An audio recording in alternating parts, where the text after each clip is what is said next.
today. I am Leah O'Mara. And I'm Leah Alessandroni. Welcome to the Paddock Pulse podcast. We are so excited to have you here. Really looking forward to just giving an insider's view on the sport that we love so much, being the thoroughbred racehorse industry. I'm from Lafayette, Louisiana, and moved to Kentucky for university and have been here ever since, owner, breeder of Stonehaven Steadings. And I also did not grow up in the thoroughbred industry. I am from Little Punta Gorda, Florida, in Southwest Florida. I also came to Kentucky to attend university, go Wildcats. And I work for a small boutique breeder and racing operation called Bonchance Farm, which happens to be across the street from Stonehaven. So we are neighbors. So our goal with this podcast was really just to spread the good news and amazing things that are happening in the thoroughbred racing industry. There's some really exciting things happening that aren't necessarily getting the attention that it really deserves.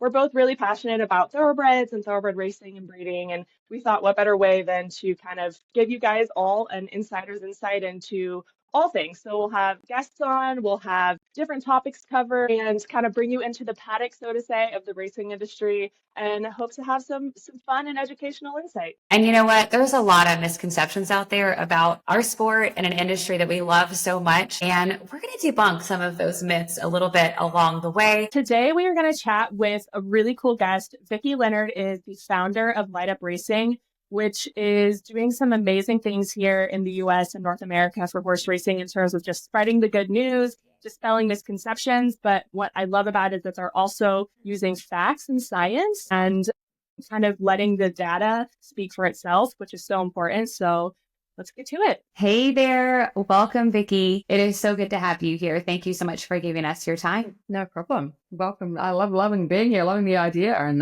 it's great to join you guys in your first podcast. We'd hit a home run and bring you on straight away because honestly, the misrepresentations of a sport that we love so much out in the broader world can be really frustrating. And so why don't we just jump right in and tell me what of the biggest misconceptions you've heard about thoroughbred racing in North America? Yeah, so I think in general, we've got to be very conscious of the fact now that the average American wouldn't have a lot of contact with any horses. We're in a different era these days, where I suppose a lot of agricultural animals, whether it's a sheep or a cow, and then horses are probably just one removal from that, are not part of their everyday lives. And so as a result, when people aren't having their own personal experiences, they rely on everybody else. They rely on what they say. And as a result, there has been a lot of misinformation that gets generated and unfortunately gets believed because they don't have their own personal experiences, which is why it's so important that those of us that do are telling the accurate truth.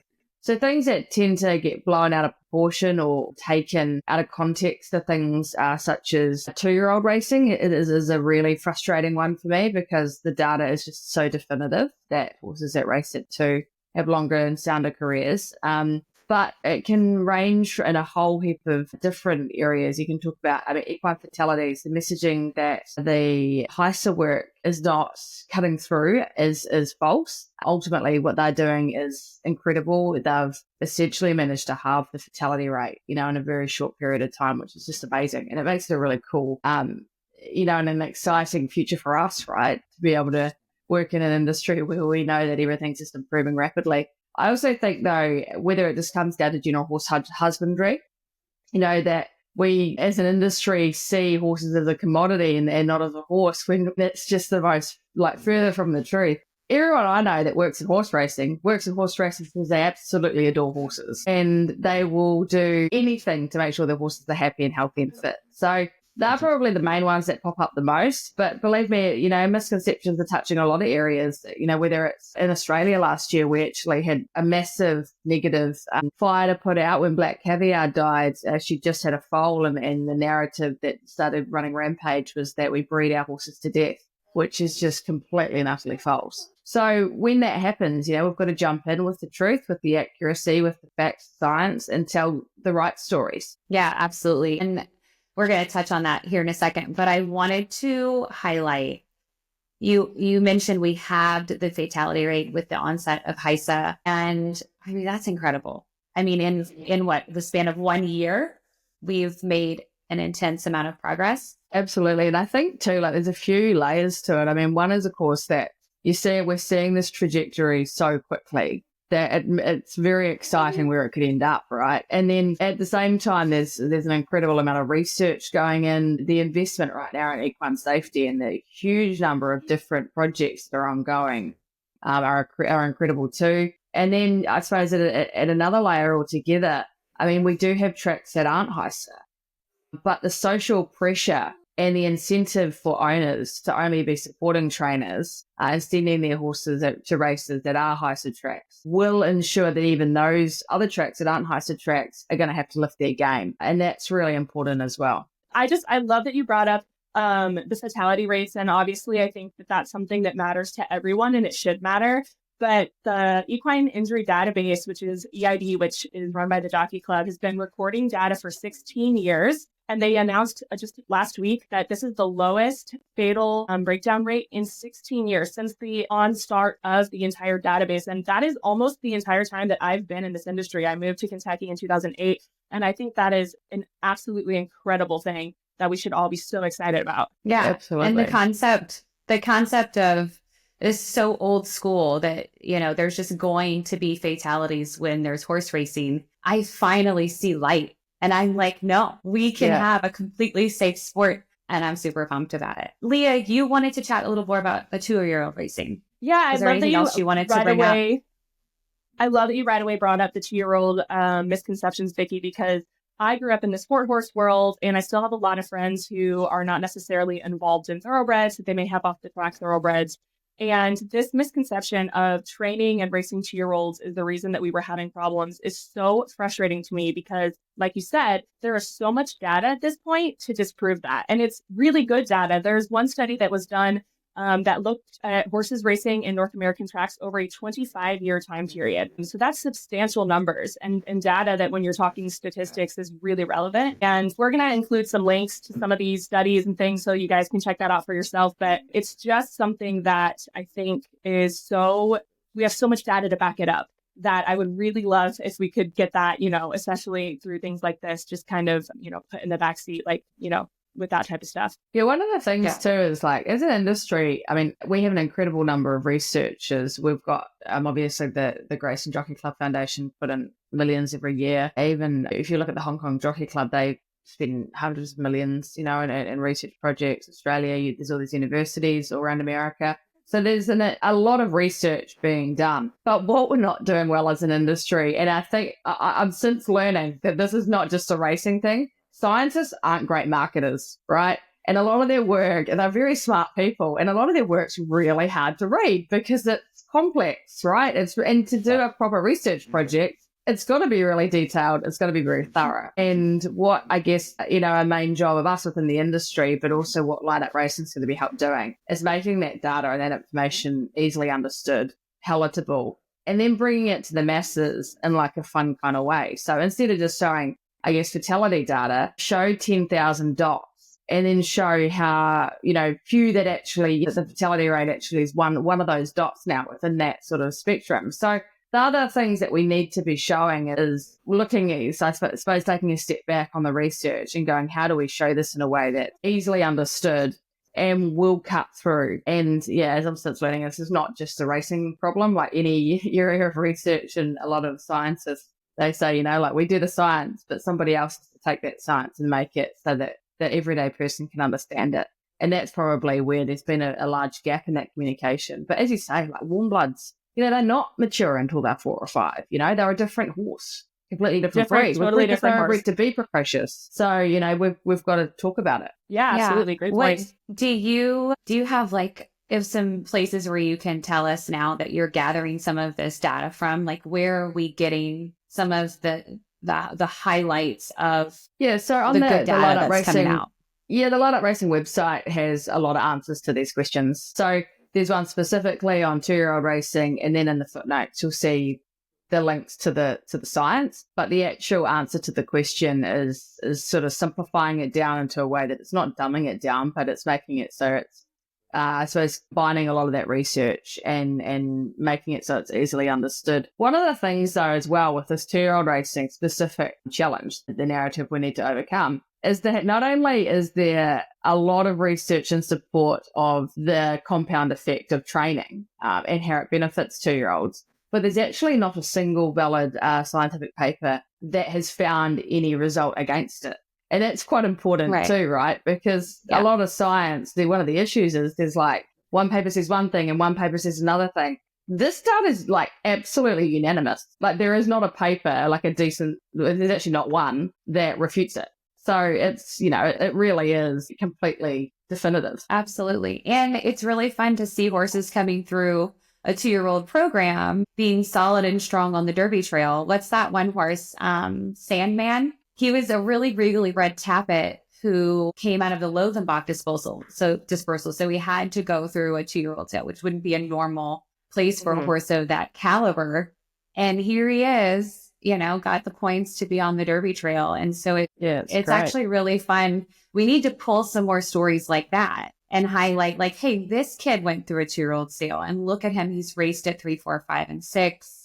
Yeah, that would be great. And before we move on, I just want to highlight, you mentioned horse husbandry, and one of the biggest, it drives me crazy when I see somebody say that we'll dump horses after they're racing and they're not useful or if they can't race. And I am like literally sharing a garden hose with my off-track thoroughbred who I'm currently retraining post soft tissue injury, to be a riding horse. Like it is the vast majority of people in this sport who love these horses, who make sure they get seen by the vet, the chiropractor, acupuncture. There's videos of the peppermints. You go to California, they have buckets and massive bags of carrots ready for all of these horses.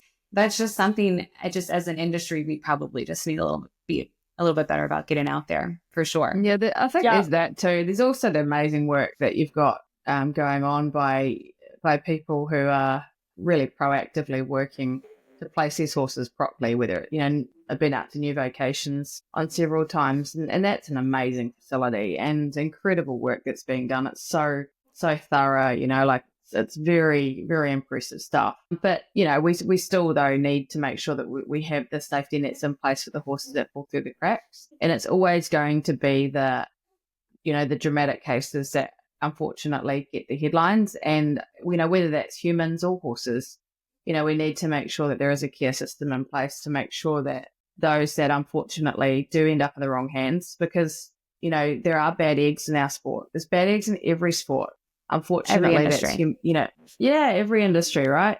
So we need to protect against those, and that's ultimately the responsibility that we need to sort out within the industry. I was just going to say, we are definitely going to do an entire episode on aftercare because especially, both Leah and I are so passionate about it. I'm very fortunate to work for a farm that is very passionate about it as well. And there are so many amazing people doing work behind the scenes for horses off the track. And yeah, we're going to give a whole episode to that for sure. Awesome. Yeah, I actually think it's one of the ones that's going to come before the Derby. So that'll be fun. We're going to do these every couple of weeks leading up to Derby 2025. But they're an incredibly versatile animal. Like they are way more than just racing, and they have some of the best personalities of any horse breed I've ever worked with. Okay. Where are we now? Yeah. Did you want to talk about what excites you most about our business right now? Like what's coming, what we're looking forward to? Yeah, I think that as an industry, like I said, in the 16 years since that equine injury database data has been collected, we've seen so much progress. And I've been in this industry for 17 years, and I've seen a complete, I'd say, commitment to every facet of it, from aftercare to racetrack safety to understanding the science behind things to increasing our skills as horsemen, all of these things. And for me, progress is the thing that I think is most exciting. And the fact that we've kind of had like light speed amounts of progress in the last few years, and that so many people in the industry who may not have bought into things like that before are now buying into things like that, I think it gives me so much hope. And it's just really fun and exciting to kind of see everybody really, look into the future of racing and be proactive for maybe the first time in a really long time. So what do you think, Vicky? What are you most excited about in racing right now? Yeah, I'm very much on the same page as you. I find it really exciting that we're actually getting to a point where we're we're going to have safety prioritized at every layer. And as thoroughbred get more and more established, and I suppose their policies and their systems better set up, because, the poor fellows, they basically got thrown in and had to build as they were already policing. So it was a pretty tough brief for them. So I'm really excited about where that can go. And, the innovation in that space is really cool as well. Like, we're in an amazing, I suppose, era of innovation in the world at the moment, right? The way that AI is going, but in the way technology as a whole is going, means that safety is going to become just more and more accessible and more realistic across the boards. And not only just safety, I mean, as we spoke about before with aftercare, making sure horses don't fall through the cracks, there's going to be a lot more technology solutions to things. And so that really excites me, because as an industry, we do have a lot of money, but it's very unsophisticated as far as how we progress and how we move and innovate. So it's good to see now that we're starting to really, adapt that. The wearable technology is just one step in it as well. So that's what I'm probably most excited about is, it feels like progress is just going to keep moving really quickly. Yeah, for sure. Can we talk about the injection of just economic impact as a whole? And one of my biggest, I was shocked when I looked and I learned at the end of the Keeneland September sale, it was the highest grossing yearling sale auction ever. And so when somebody says this is a dying sport, I know that otherwise. That's $428 million into racing's future. Those are future racehorses as yearlings.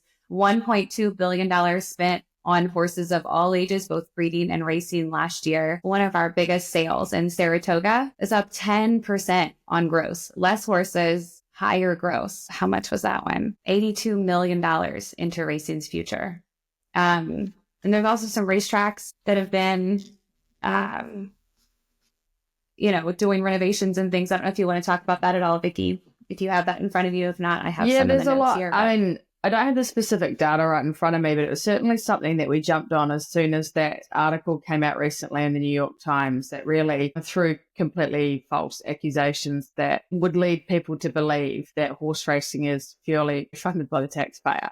Like, I can't even say it without laughing. Right.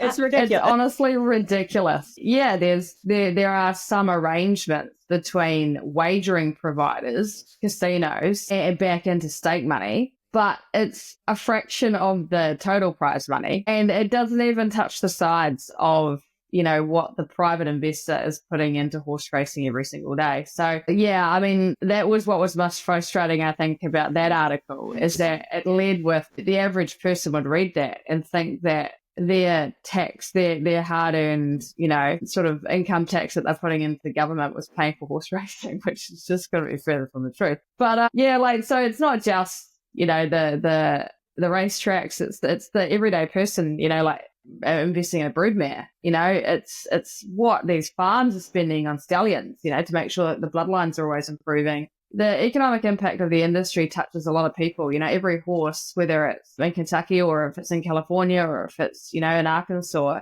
it's making sure that, fencing providers get jobs, that feed manufacturers have jobs, that, the average person who just wants to get into the industry and be a groom for the first time has a job. So it's an incredible industry for the number of touch points and employment options that it gives. And, I don't think that anybody in the industry talks about that nearly enough, but I certainly don't think the average American would have a clue. You've got Keeneland being renovated at the moment. New York, Belmont's going to be exceptional when it's finished. And again, that article made out that was being funded by the taxpayer when actually it was a loan structure. Yeah, the errors in that piece were just insane. And then we've got Keeneland, right, where basically you've got to sit like you're going to a rock concert to try and get tickets and that's how popular it is, social media is hilarious the day that Keeneland ticket sales go up, because it's comical. I was in that. My family was trying to buy tickets. I did not grow up in a racing family, but I'm very fortunate that my parents have really embraced racing as a sport and they love it. And man, we were throwing punches out there to get Keeneland tickets this year. It was crazy. It's great to see someone in the industry, but it is. It really was. Yeah, Well, and I mean, like, between it's kind of frustrating if you can't get the tickets, but I tell you, it's a really cool position for the sport to be in, right? Yeah, it's a good oh, problem to have. Absolutely. 100%. New York, Kentucky, those are the two. It's about almost $1.5 billion that they are putting into the racetracks because of the tourism. It is a draw, not the communities, the thousands of communities that require thoroughbred racing for livelihood is one part. But as a state, yeah, some of the state money is going to go to this because of the economic impact in those states. And I just don't ever want people to think it's a dying sport when there's so much injection into it right now. We're on the up, and I'm like so excited about that. Yeah, the sports, I mean, it has changed. And you look, and I think that's one thing that we need to get our head around as an industry is that, yeah, the industry today doesn't look like what it looked like 50 years ago. Areas that were thriving, aren't anymore. And unfortunately, there has been a lot of racetracks get shut down. And the foal crop has dropped from, 50,000 to less than half that. But just because the sport, just because the industry, I suppose, in some ways has reduced in terms of its vastness, doesn't mean that it's any smaller in terms of its economic impact, in terms of its attendance. And yeah, it's Right, different. the opposite, Exactly. And so it's now, the industry is different now, where it's a smaller industry, but in many ways, it's a lot more powerful and it's a lot more effective. And it's better racing instead of having a lot of, to be honest, rubbish racing that was in a lot of places. And rubbish racing or low tier racing is what causes most of the problems. Because when horses have an injury or have an issue, those people don't tend to have the financial means to be able to take care of it. And the safety nets are often not in place in those places to be able to look after the horse. The tracks tend to not be as well cared for. So they're going to have more issues. And so as a result, by becoming more of a, yes, we are becoming in some ways more exclusive, but it's a better sport and it's a better industry as a result, because we can make sure that these provisions, that the standards are far higher. And that's reality in 2025, right? If we're going to exist, we have to exist at an exceptionally high standard. Absolutely. I'm Absolutely. calling it the great correction in my own head. And I think it's going to be, I don't think it's a negative. That's the thing. I think we need to sit back and look at, industry's in a different place, but in many ways, it's in a far, far better place, in a far, far more sustainable place. That means that we can, and we just have to learn to do more with less. Absolutely. Yeah, absolutely. Exactly, yeah. So, Vicky, in your opinion, what do we need to do as an industry? What work still needs to be done? You mentioned the horses that fall through the cracks for sure. Is there anything else you feel like we need to do as an industry to continue the progress? Yeah, I think the job is never done insofar as equine safety. I sort of look at it a little bit like the road toll, where governments are constantly looking to make our roads safer to drive on and make sure that road accidents happen less and less frequently. There are always going to be accidents. Now, there's accidents in every sport and every industry, but that job will never be done to improve equine safety. And we've come a long way, but there's still a fair way to go in that space. And it's exciting how quickly it can happen now. We've seen that precedent that Heister have set. So it's really cool to see how we can get in that direction. I do think we need to turn our attention pretty dramatically to making sure there's safety nets in place and traceability is in place for, each of the athletes that retire. That's not something that any nationality has nailed. There's no nation who I can say, oh, well, they're doing an incredible job across the board. The only one probably is Hong Kong. So they now have a system that tracks basically every horse, but they have a tiny population compared to, and they're not breeding, right? So, but what they are doing is they've got, if it's a Hong Kong horse anywhere in the world ends up in a bad situation, they will step in and deal with it. So it's and let alone the systems they have to make sure that doesn't happen in the first place. So their system's probably the best there is, but it's an international struggle because, horses travel and they shift, and no matter how much we try to make sure their first home after racing is a good one, that person could, need to sell the horse, or they want to sell the horse. It could be a good athlete, or they just might reach financial hardship, or their circumstances could change. And the fact of the matter is, how much of that responsibility then falls back to the trainer or the owner or when the horse has moved hands 2, 3, 4 times. And so that's a challenge. There's no doubt about it. But I do think technology will provide a solution for that. And we need to just jump on and make sure it happens. But, I'm pumped about where the industry's headed. And it feels like also for the first time, a lot more people are talking and having those hard and frank conversations. For a long time, we've had our head in the sand, partly probably because it's very much been an old boys network, but we're breaking that. Look at the 3, chicks here. There's, and females are really coming to the fore. You've now got Shannon, in Top Dog at Keeneland and a lot of other places coming through there. But also, I do think now social media has changed the game a bit there. When previously it was hard to talk about some of these issues and you need to give them oxygen in terms of talking about them for them to then be resolved. You now see that we're forced to a higher standard because of what's exposed and what can be released on social media. So we need to use that as a positive, not as a negative, and make sure that it helps our sport really advance. Yeah, I will plug Light Up Racing really fast. If you are aware, and you can tell us where they can find when the cohort trainings are going to be happening in the future. If one pops up near you, get to a training. I gained so much confidence and knowledge and, again, excitement about the sport. I am happy to bring my kids up in this sport. I am happy to stay in this industry. I'm just very confident in its future, and that Light Up Racing training was 100%. Yeah, well, we totally agree. Yeah.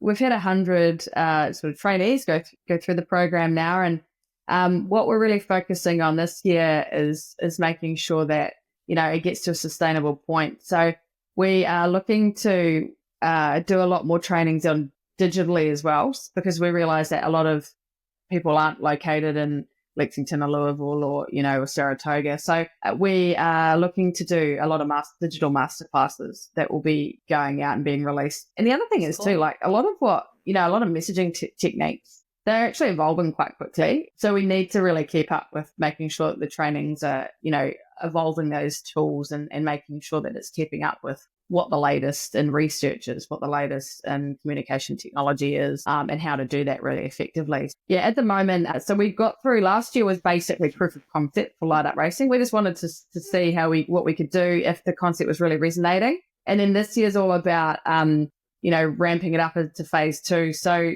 Amy Bryn, who's our sort of standing in CEO at the moment, she is doing fundraising and we're getting a lot of support, which is great. So we'll be able to move now into the next phase to get it to stand up on its own 2 feet in the next couple of years. So it's exciting that we know where it came from an idea and as a little baby, I've sort of taken from the Australian model. It's becoming its own beast now, which is cool. Really cool. Fantastic. Leah, did you have any other questions? Yeah, I was just going to say, before we let you go, you've been so generous with your time and coming on today. But one of the things you talked about is how everyone in the industry, they don't view horses as commodities. They view them as animals that they love and they love being around them. And I think that's so important of a message to get out there because, I fell in love with horses first and the sport of racing second. And I think that's probably what it is for most people. So we have a couple of hot seat questions kind of around that. What racehorse had the most impact on you or made you fall in love with the sport first? So which racehorse? The racehorse that I loved the most growing up was a mare called Sunline.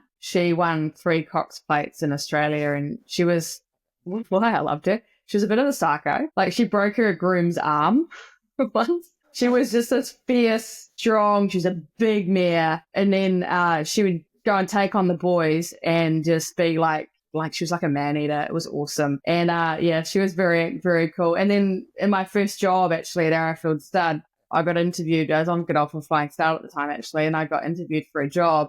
And the lady who interviewed me, she said, "Oh, my name's Susan Archer." I'm like, "You breed Sunline." And I was just so starstruck because, the breeder of Sunline interviewed me for the job. So now she's a dear friend of mine. Awesome.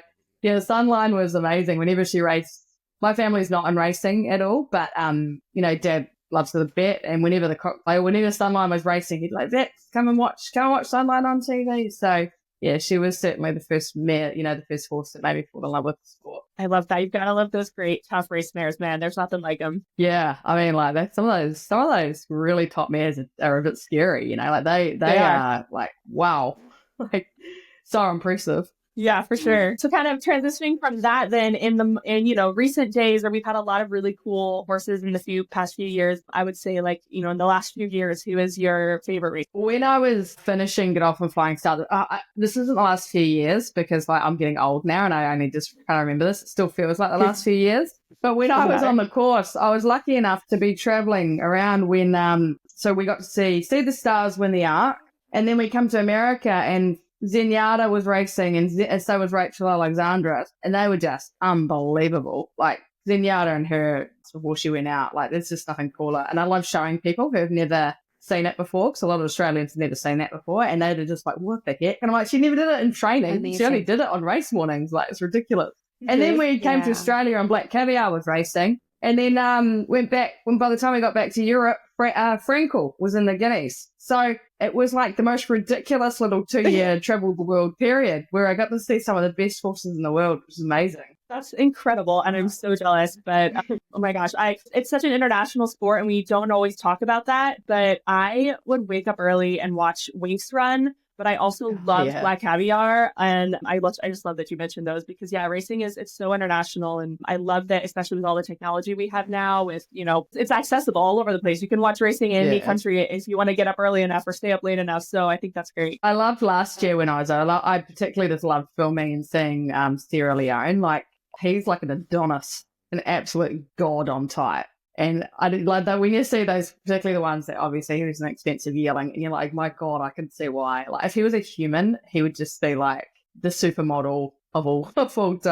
So, I loved going down the backside. I'd never done that before, actually, going and watching, all the Derby works. And gosh, like he was just raw material. Oh, I agree 100%. As a breeder, listen, we want horses to race as long as they can, but as a breeder, like we are very eager to have him in Kentucky standing at Ashford.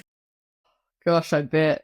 It's beautiful. And you bring up a good point. Backside tours are available at all of the bigger tracks for sure. I'm not sure about some of the smaller ones, but if you as a listener want to get behind the scenes at a racetrack, you can find the backside tours for sure. And we can actually put some of those links in here. Vicky, thank you so much for your time. We really appreciate your insight, but also your energy and your efforts for an industry that you clearly are passionate about. And so thank you for coming and sharing that with us here. And hopefully we will probably have another installment of this down the road because you are a lot of fun to talk to. Everyone, be sure to subscribe. There'll be more podcasts coming leading up to the Derby. Follow us on social media at Paddock Pulse. And make sure if you're interested, you can send us questions on social in the DMs or send us an email. That email is paddockpulsepodcast@gmail.com because we are taking listener insight and questions. And that's exactly how we want this podcast to come across is what you actually want to hear, not just what we want to talk about. All right. Thanks so much, ladies.